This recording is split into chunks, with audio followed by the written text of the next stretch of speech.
So you want insane damage for PvE, and you want to absolutely delete players in PvP, but you also want extremely high mobility to escape any situation, and you never want to die. Some people say you can't have everything.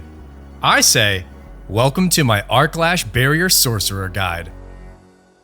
Let's get right into the talents, as these are the foundation of the build. Arclash is going to be our only spammable attack. We're going to pick that up and max that out so that when we hit a stun enemy, it reduces our cooldowns by 0.15 seconds. This is also heavy CDR focus, so as much CDR as possible and as much stun as possible so we can get that CDR rolling. 1 point in Fireball will allow us to pick up the enchantment, which will explode enemies when we kill them. Pick up every defensive skill, as this is going to be our main sources of damage, is going to come from our defense, which is why this build is so tanky as well as bursty. Flame Shield will give us movement speed and heal us every time we press it. Take Teleport and go down the tree to get Shimmering Teleport so we have damage reduction whenever we port. Lucky Hit. Critical strikes have a 15% chance to reset one of our defensive skills. Barrier all the way down to the bottom so that enemies that hit us when we have this up will have a 15% chance to become frozen. Enhanced Frost Nova and Mystical Frost Nova, because anytime we press Frost Nova, it's going to make everybody vulnerable, which means we're going to hit harder. Lucky Hit chance increased by 15% so we can have more chances of resetting our defensive cooldowns. Using a cooldown grants 30% of your maximum life as a barrier. This is amazing. This is going to be our third barrier that we have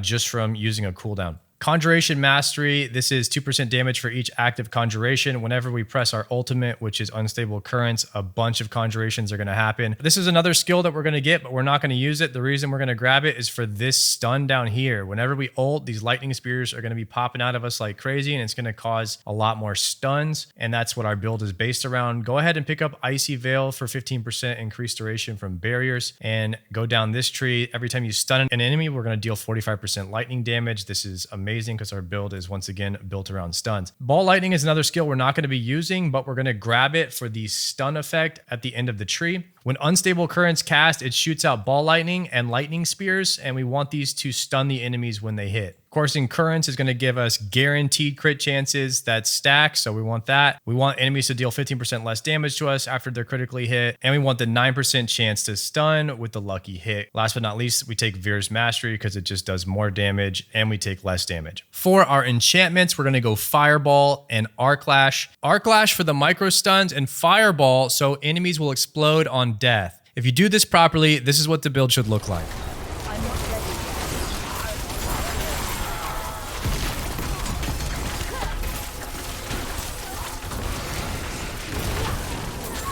The first aspect you're going to want to get is Aspect of the Unwavering. Every time you take damage, you have a % chance to reset the cooldown of one of our defensive skills. Aspect of the Protector, this will be our fourth barrier that we get in the build. Storm Swell Aspect will give us increased damage to vulnerable enemies when we have barrier up. Aspect of Might will give us damage reduction. Aspect of Fortune, we always have barrier active when we're fighting, so more lucky hit chance equals more CDR equals more barriers. Aspect of Control will allow us to deal more damage to CC'd enemies. Conceited Aspect will increase our damage while we use barrier. I recommend putting this on your amulet because it's going to get a 50% boosted effect. The core of this build is barrier, so you'll pretty much always have a barrier up when you're fighting, so I recommend this one highly. The main reason we take Aspect of Retribution is for the second stat, which is increased damage to stunned enemies. Smiting Aspect, it's going to increase our crit strike chance, which increases our CDR, as well as increase the duration of our stuns and Frost Novas. Last but not least is going to be the Rapid Aspect, which speeds up our attack speed. All of our damage comes from auto attacks. This is very good. In your weapons, go ahead and increase your basic skill damage. Your armor gems are going to be barrier generation, and your emeralds can be poison resistance or armor. I'll let you decide on that. I'm going to put a link in the description where to get all these aspects. Some of them are random drops, but most of them you can farm them from dungeons. To find out where to get these aspects, go to the Diablo 4 interactive map and copy paste the name of the aspect into the search bar and hit search.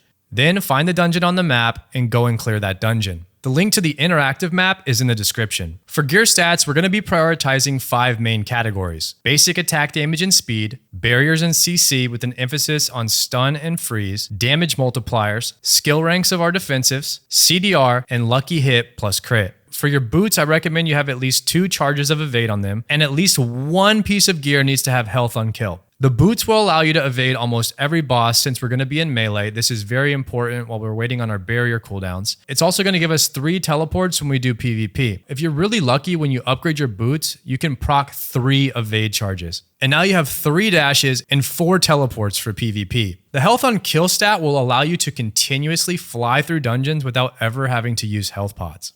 Stat weights. Dexterity is going to be our primary stat, and it's the only one that actually contributes to our build. Intellect and strength are a second, and willpower is not needed at all because we never run out of mana. Just make sure that when you're gearing, you find pieces that have 4 secondary stats on them and not 3. Also, make sure that all of these secondary stats benefit your build in some way. If you find a piece of gear that has 4 stats, but only 3 of them are good, go to the occultist and attempt to reroll the bad stat into a good one. We don't really need to stack any defense with this build since we're only fighting when we have barrier up or the mobs are CC'd. This is a burst damage CC build, so make sure you're playing around your cooldowns. This build works best when you're fighting large packs of mobs, so I generally group up as many mobs as I can and run straight to the elite mobs when I have my ultimate up. Your rotation should go like this: Flame Shield, ultimate, into Frost Nova, and then barrier while spamming auto attack the entire time. If everything isn't dead yet, and you didn't get any reset procs in your shield,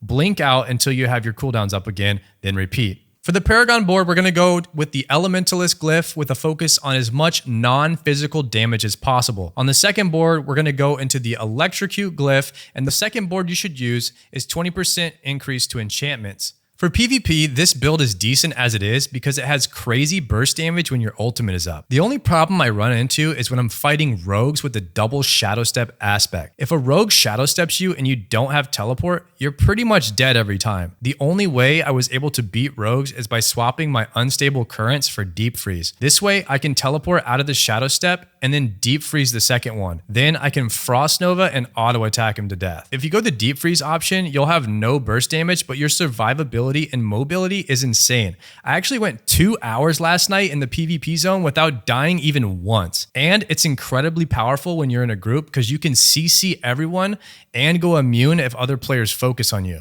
Deep freeze and Flame Shield make you 100% immune, and you have 4 blinks to escape with until your CDs are back up. So for PvP, I recommend swapping the Fireball enchantment for the Teleport enchantment to give you 3 charges of Teleport. If you want more survivability and you want to beat rogues, swap Unstable Currents for Deep Freeze. If done properly, it should look like this.